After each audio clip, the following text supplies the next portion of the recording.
How much general strength is acceptable to lose when in season for a sport? How much training do you feel is needed to maintain significant strength performance? Thanks, lad.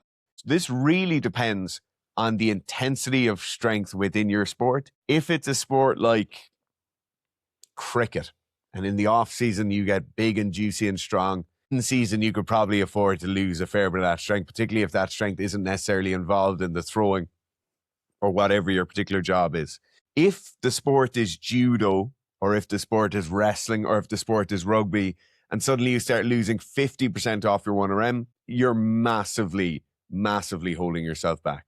You can hold on to probably about 90% of your 1RM numbers with one or two relatively short, concise, lean sessions every week. Our in-season rugby program is being used by a hell of a lot of people at the moment, and a lot of them aren't necessarily rugby players.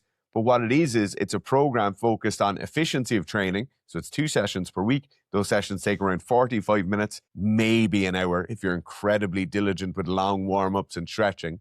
And it's very, very efficient to the point where you can go on the pitch or you can go on the court and train again that day, right? That's about what you need to be doing. You need to be hitting squatting, you need to be hitting hinging, you need to be pressing, and you need to be rowing. It doesn't need to be massively more complicated than that, but you do need to be giving those areas and those movement patterns a bit of stimulus every week, and you should be able to hold on to around 90% of it. Like, for example, a sport like rugby, if you lost 20% of your maxes at the end of the test, that's a long season. It's a very aggressive sport to be playing. It's hard on your body. So that wouldn't be the worst, for example. Ideally, obviously, like Dara's talking about there, you try and keep as much as you can possibly manage. So it depends on the attrition and how much that sport's taking out of you. Let's say you're throwing the hammer, might be a massive leap of logic there. But in something like that, where the sport isn't really wearing you down, the sport has certain repetitive strain injuries that it presents itself in different throwing, but someone's not running into you for 80 minutes every day, and then we have 2 training sessions where more people are running into you.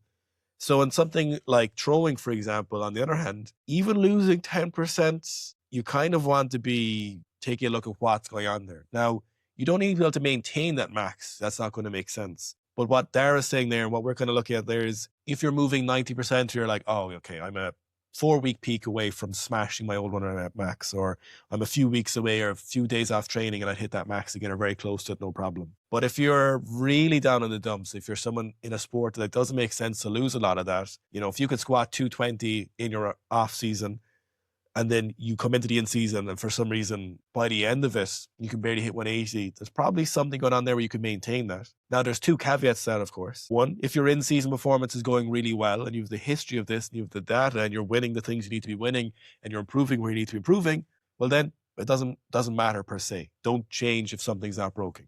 The other thing is, this is based off the assumption that you had a great off season. You did your off season with us. You ran one of our programs. You got a big squat. You got bigger pressing, whatever it is. The better you got in the off season, the better jumps you got, the better strength you got, the better conditioning you got in, the more you can afford to lose without affecting your performance. And probably where I would say realistically, most people who see this or think about this aren't going to run one of our programs or mightn't have had a great coach. They're going to be in a place where they can barely afford to lose anything. So if they're already underdeveloped in the areas that they need to be developed in, and then they lose more performance, they're going to see a big impact on their performance. Or what's even more interesting there is that they don't even realize how much better they could be in season if they structure the things right and put them in the right fashion. So it does depend on sport. Like Dara said there, judo, don't really want you to be getting too much weaker doing judo. Again, it's a hard sport, but you're trying to think, okay, what can I tolerate?